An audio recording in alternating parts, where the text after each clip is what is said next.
shacabka reer Wardheer iyo reer Doolo waxaysan fahansanayn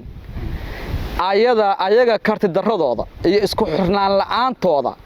waxa ka maqan inay uga maqan yihiin bay fahansanayn haday is dulmiyaan oo ayaguna qof fiiriyo oo kan galbeed jooga leehelow jooga neefka cusub jooga yucub jooga oo fiiriyo kiidii lacaana joogay oo balmidgaan joogay oo kurtino joogay mira joogay oo fiiriyo waxa weeye ninka jigjiga jooga u niximaayo ninka jigjiga jooga wuxuu uga adkaanayaa asagoo Doolo ah wuxuu ku helayaa caafimaad madax sharaf leh qiyam jidad soo gaara aeroboor caalamiya wax kasta oo qabdaar ama dhagax buur ama fiiq ama jigjiga ay hesho wuu helayaa haday noqdaan dad ayagu iimaan leh oo isku duuban haday noqdaan dad is dulmiya waxa weeye adulmu dulmaatu yawm alqiyaama waxana wanaagsan daawadayaal magacaygu waa Shuka Aadan Guray ku soo dhawaada qaybtii labaad ee waraysigii Axmed Weli Cali Barre oo aan tribkan ku eegayno arrimaha gobolka Doolo iyo marxaladii kala duwan ee uu soo maray iyo xilligan oo ay doorashooyin jiraan xaalku sidoo uu yahay Axmed soo dhaw bal Doolo marka la yiraahdo qofkan aqoon laakiin sabmaqla Doolo waa kuma Doolo waa Wardheer gobolkiisu waa Wardheer marka Doolo magaca la yiraahdana gaar ahaan waxa iska leh 7 doolood ba iska leh hadda laakiin magaca caam ah noqotay oo ilaa Galaadi iyo Booq iyo ba ku soo darmaday laakiin Doolo waa inta Wardheer iyo Ubataale iyo Afyaraado iyo Yucub iyo meelasha ceelasha ah ba Doolo loo yaqaan waana dhul baadiya oo toomo hareeri bilcil xooluhu daaqaan aad iyo aad geela iyo arigaba u fiican waliba riyaha u fiican oo caleen badan marka waa dhul daaqsimeed aad iyo aad istiraatiiji u ah dadka reer baadiyaha u ah gobolkaani Doolo gormo horta gobol noqdo aad iyo aad su'aashaas waa su'aal runtii muhiim ah runtii baxthi aan ku talagalay ma aha laakiin kulli Mugiso Hayle Maryam ilaa iyo Hayle Salaase inuu ahaa baan filay Hayle Salaase oo soo bilowday Hayle Salaase oo soo bilowday miyaa loogu baxshay may Doolo lama dhihi jirin waxa la dhihi jiray kulli markii dhargiga oo Mugiso Hayle Maryam waxa la dhihi jiray Wardheerna walwal awraaja Wardheerna walwal awraaja macnaheedu waxa weeye waa Wardheer iyo walwal gobolka Wardheer iyo walwal magacaas la dhihi jiray markii kilku bilowdana waxa la yiri gobolka Wardheer برجع عبد الله وحلو بعيد والله. وقرتي ما يضن مجعان سر رسمي لوجو أقوم صبا سكلا سومالي دولو أورنجتي. مجعان وردير ومعناها قبل كوردير يوالوالنا ورد أو رجع مركي رجع لهاي ومجع حافيسات أيضو الدولة دعوا بحسي ودي وردير ومجال دي مركي قبل كوردير يوالوالنا ورد أو رجع مركي ليه ومجع أي أبحيا معمول كوهان لكن دولة ومجع أبدا أو سوتشري oo ah 7 doolood baa la dhihi jiray marka 7 doolood waa Wardheer iyo waa Afduug iyo Ubataale iyo Afyaraado iyo ceelasha caankaas oo 7 ceel ah bal markii la asaasay gobolka xaaladiisu soo yahay gobol noocay ahaan jiray dadka ku nool dad caynkay ahaan jireen xilliga la asaasayay gobolkaanu dadku wax xoolo dhaqato geel iyo ari iyo xoolahaas baa la dhaqdaa dadku dhaqanayaan ceelal laga cabay weeyaan walwal iyo Wardheer iyo waa ceelal laga cabay ahaayeen marka saasayna caan ku ahaayeen oo dadku barigaas baahi biyood baa jirtay oo wax u dhaxeeyay ma jiraan Wardheer iyo Galaadi iyo Gaalkacyo iyo Dhuusamareeb iyo magaalooyinka tirsan oo caanka oo meelaha biyaha loo doonto oo habeenku dhaanku u yahay marka waxa magacyadan faraha badan iyo mahmaayahan iyo gabayadan iyo waxa kan waxa weeye meel saas oo caan oo waxay ahayd dadka naf ah dadka xilliga jiray naf oo Soomaalida meel kasta ka yimaadeen bay muhiim u ahayd saasay gabayada iyo waxaas iyo loogu soo daray marka colaadaha iyo dhibta iyo waxaasna saas ugu badnaan sababta meel ayada muhiim ah ku taal waa gartay dadka halkaas dega ee Soomaalida marka la yiraahdo badankoodu marka la yiraahdo inay xoolo dhaqatay yihiin waxyaabo kale oo gobolkaasi naafaco dadku waxyaabaha beeraha hadii aan lahayd ganacsiga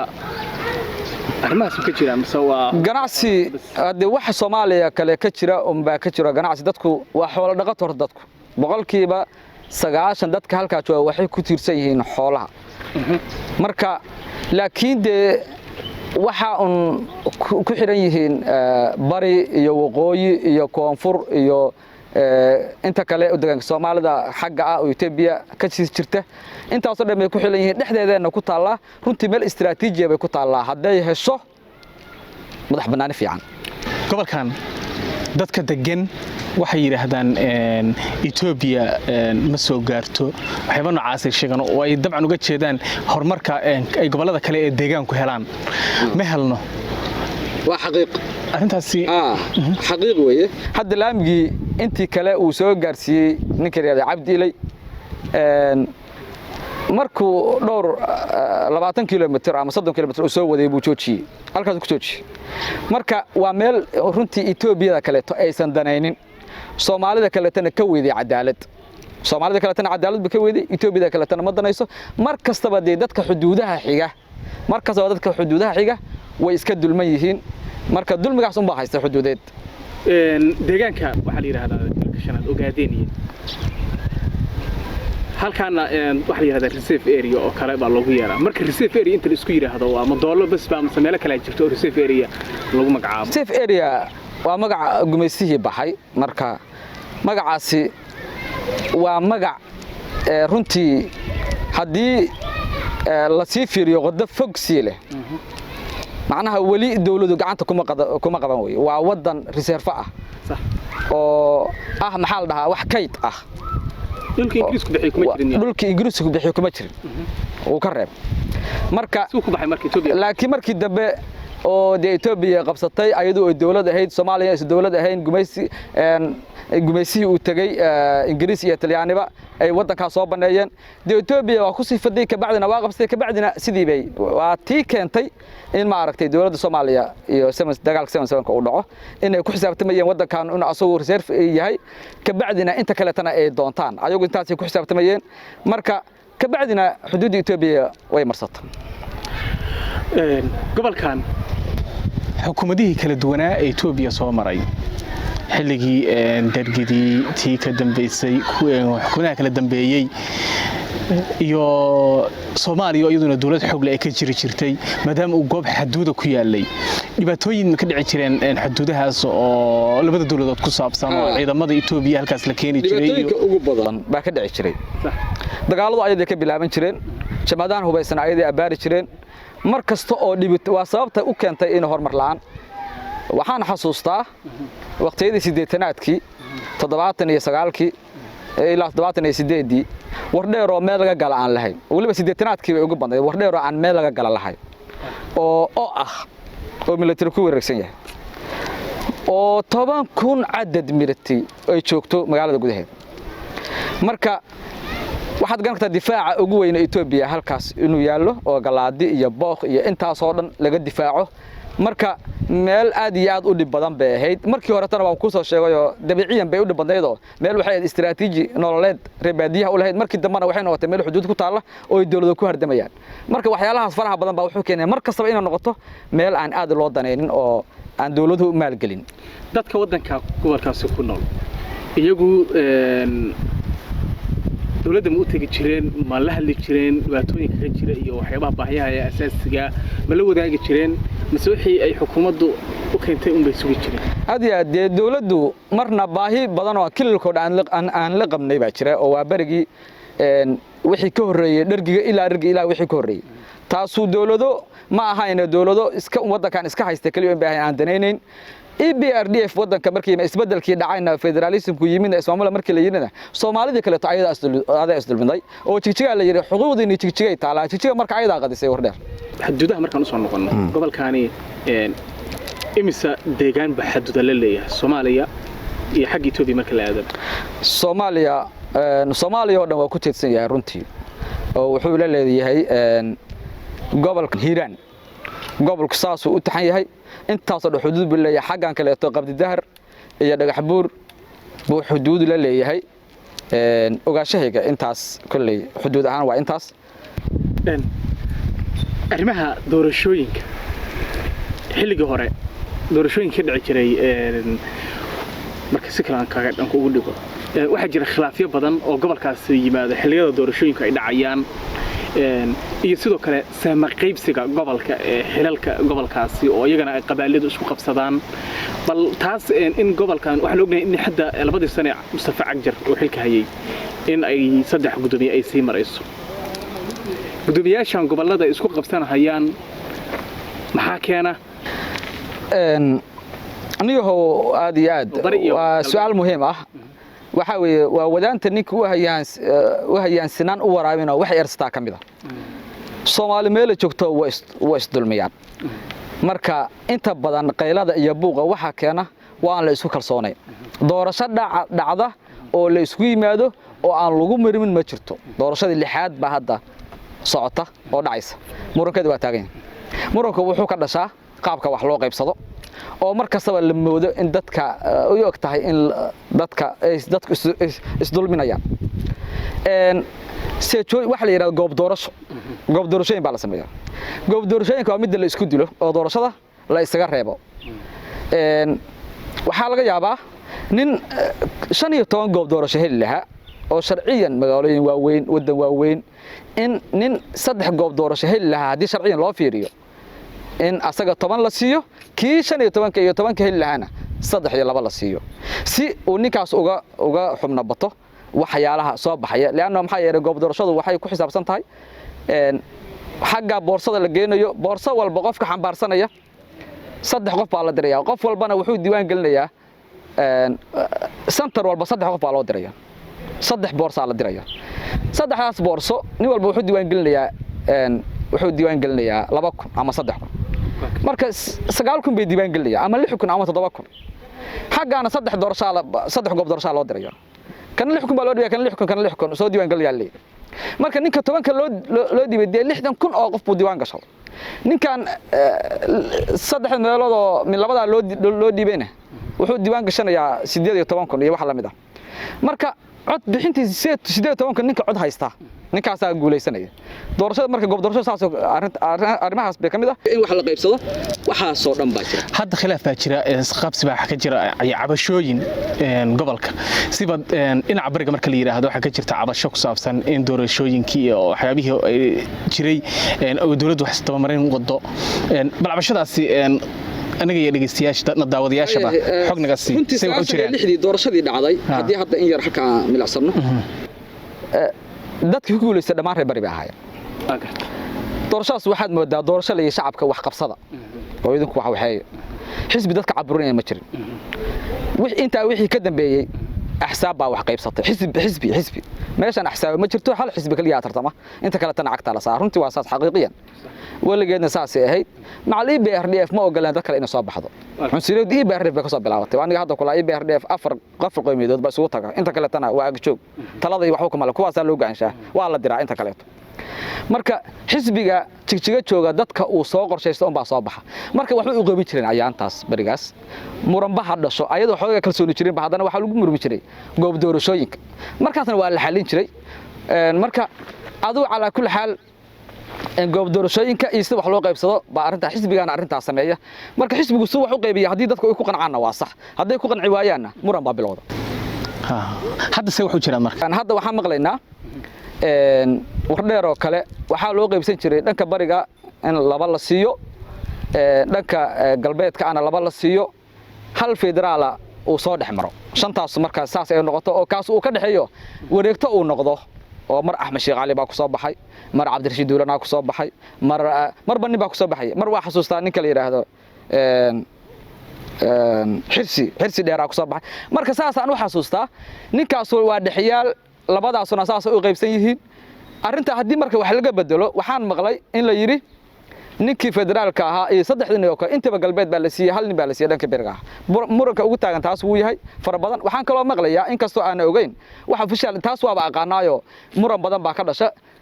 goob doorashooyinka halkan waa la xaqri laakiin goob doorashooyinka wuxuu cadaadaa warkiisu markay boorsooyinka yimaadaan sababtoo ah boorsooyinka korkooda mid walba shax baa ku taala shaxdaas waxay tahay gobolka iyo degmada iyo qabalaha iyo meesha centerka ah markaas lagu qoraa markaas baa qaalin baarka lagu qoraa waxa ku heshiiya xubnaha doorashooyinka iyo maamulka iyo gobolka isla qaata goob doorashooyinka markaas leena waxa laga yaabaa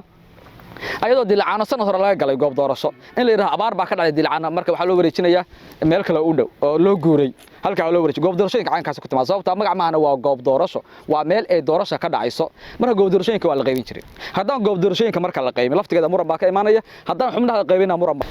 maxaa yeelay tababarka marka la siinayo saraakiishan doorashada fulinayso howlfinaasha marka Addis Ababa mirjaa boordiga lagu siinayo lama yiraahdo goob doorasho caankaas iyo caankaas tagaysaan ayaga waxa la yiraahdaa goob doorashooyinka marka la niidaro saasay sameeya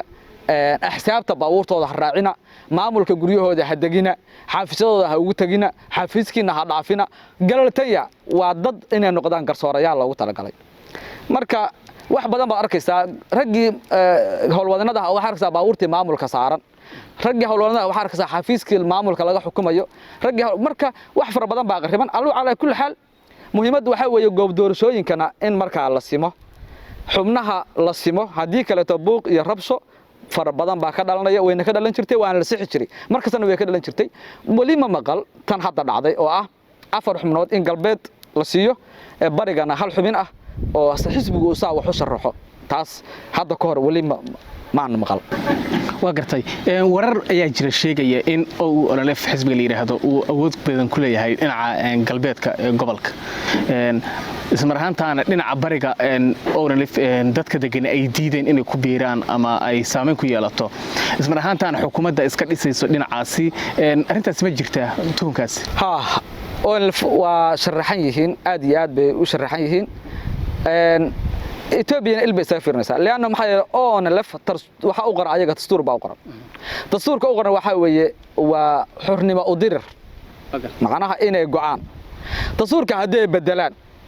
waxay noqonaysaa waliba xisbi la jecel yahay marka la daneynayo noqon lahaayo saaxiib la noqon karo hadii laakiin uu taas ku Ethiopia aamin mayso il gaar isaga fiilinaysa meeshaana inta badan waxa la farsameeyaa marka inay sharaxay waa nogahay laakiin anigu uma qabo in xubno ay u soo bixi doonaan maxaa yeelay waxaan naqaanaa xisbiga soo u shaqeeyo soo codadka u dhaco farsamooyinka uu sameeyo taas waa aaminsanahay hadii aysan dhicin oo uu Mustafa wax ka bedelin oo uu dhihin cadaalad baan sameynayaa dadkan howlwadanada ah xaq waa inaad ku shaqeysana haduu sa dhihin qof walba codkiisa u tiriya haduu saas dhihin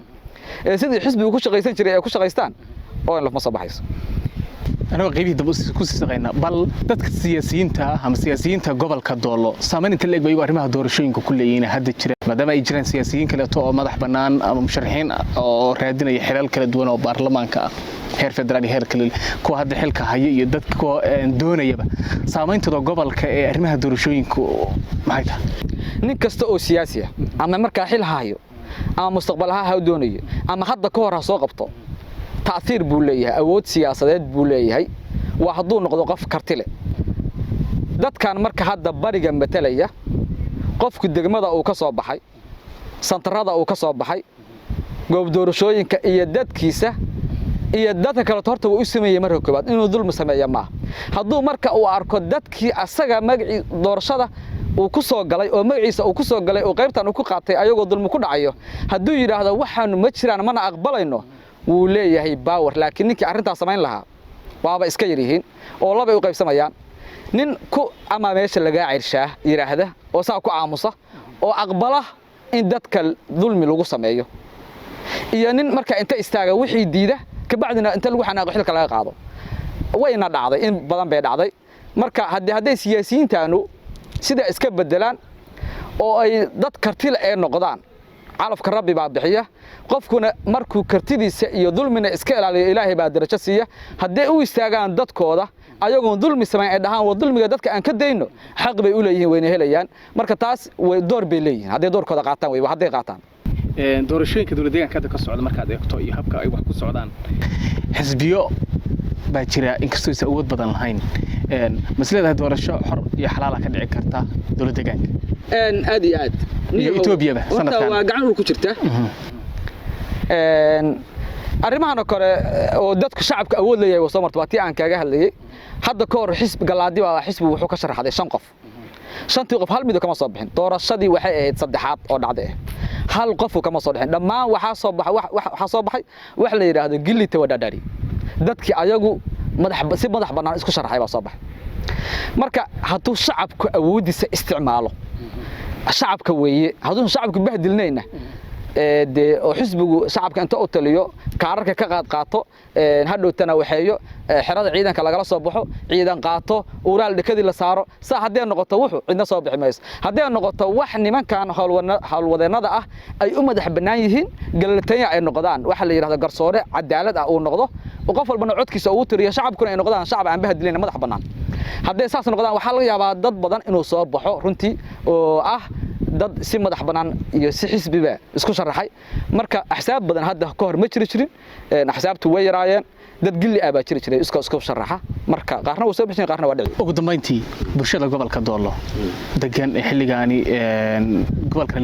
baahiyo badan aad sheegtay in ka jiraan iyo dhibaatooyin badan arrimaha doorashooyinka khilaaf ka taagan yahay baaqaaga ugu dambeeyay adirayso waa run aad iyo aad arrin muhiim ah weeye taas bay shacabka reer Wardheer iyo reer Doolo waxaysan fahansanayn ayaga karti daradooda iyo isku xirnaan la'aantooda waxa ka maqan inay uga maqan yihiin bay fahansanayn haday is dulmiyaan oo ayagu qofba qof fiiriyo oo kan galbeed jooga lehelow jooga neefka cusub jooga yucub jooga oo fiiriyo kiidii lacaana joogay oo balmidgaan joogay oo kurtino joogay miro joogay oo fiiriyo waxa weeye ninka jigjiga jooga u niximaayo ninka jigjiga jooga wuxuu uga adkaanayaa asagoo Doolo ah wuxuu ku helayaa caafimaad madax sharaf leh qiyam jidad soo gaara aeroboor caalamiya wax kasta oo qabdaar ama dhagax buur ama fiiq ama jigjiga ay hesho wuu helayaa hadee noqdaan dad ayagu iimaan leh oo isku duuban hadee noqdaan dad is dulmiya waxa weeye de adulmu dulmaatu yawm alqiyaamah waa dulmi mugdiyaal weeye la tadaalmu xali hays dulmiina waa sharci diiniyan ah marka dadkaanu haday is dulmiyaan waxba helimayaan horumar helimayaan laakiin anigu waxaan kula talin lahaa inay mudoobaan oo wax qaybsadaan ka bacdina dadkaas ay doorteen ay ku taakiidiyaan inay gobolka wax u qabtaan waliba fagaara inta soo istaajiyaan ay dhahaan waa ina dooranaynaa hebel iyo hebel iyo hebel ayagoo qaybiyay oo 5 qof oo ay doorteen ay ka bacdina dhahaan waxa idin ka rabnaa maxaad noo qabanaysaa dadka ay weydiiyaan waxay u qabanayaan ka isdhahaan wax uu qabanayaa kaas ay isku raacaan ay doortaan lehelow iyo yucub iyo dilacaano iyo miiraxange iyo balmidgaan iyo kurtulaba ay ka doortaan marka anu saasan kula talin lahaa war gacmaha isqabsada dulmigan iska ilaaliya jigjigana xuquuqdina idinka midaysan bad ka helaysaan saa wax uga raadsada dulmigan iska ilaaliya daawadayaal intaas ayaan ku soo gabagabaynayaa waraysigaani gaarka oo aan la yeelanayay Axmed Weli Cali Barre oo ah markaasi aqoonyahan wax badan kala socda arrimaha dawladda deegaanka isla markaana aan ka waraysanayay arrimaha gobolka Doolo iyo khilaafyada iyo xilligan oo ay doorashooyin soo jiraan dhibaatooyinka halkaas ka jira iyo baaqi ugu dambeeyay uu diray waa uu ku mahadsan yahay faaqidaadiisa adinkuna daawadayaal waad ku mahadsantihiin la socodkiina mid xigay inta dib ugu kulmi doono waa shukaadan guriga idin leh isma dhaafno assalaamu calaykum waraxmatullaahi tacaala wa barakaatuh